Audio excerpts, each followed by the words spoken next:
Hello मुलांनो, रिझनिंगचा सर्वांचा आवडता टॉपिक तो म्हणजे सिलॉजिझम. काय असतो प्रश्न? तुम्हाला दोन विधानं देतात आणि त्याच्यावरचे निष्कर्ष तुम्हाला बरोबर आहेत का चूक आहेत ठरवायचे असतात. सर्व शिक्षक कलाकार आहेत. आपण हे प्रश्न आकृती काढून सोडवतो. हे शिक्षक पकडले तर हे सगळे शिक्षक काय आहेत रे? कलाकार आहेत. दुसरं, काही कलाकार आनंदी राहतात. काही कलाकार आनंदी राहतात. आकृती काढली. आता आपण निष्कर्ष चेक करू. सर्व शिक्षक आनंदी राहतात. सगळे शिक्षक आनंदी राहतात का? शिक्षक आता आनंदी आहेत का गोलामध्ये? नाही. पहिलं चूक, आपल्यात चूक, सगळ्यात चूक. दुसरं, जे आनंदी राहतात ते सर्व कलाकार असतात. आनंदी राहणारे सगळे कुठे कलाकार आहेत? हे वाले आनंदी राहणारे कलाकार आहेत का?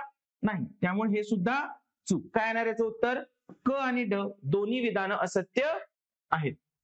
जर हा प्रश्न तुम्हाला आला असेल तर हा प्रश्न तुम्ही नक्की सोडवा. आणि अशाच पद्धतीनं गणित बुद्धिमत्ताचा अभ्यास करण्यासाठी आपली फास्ट ट्रॅक बॅच परीक्षेच्या आधी नक्की जॉईन करा. धन्यवाद.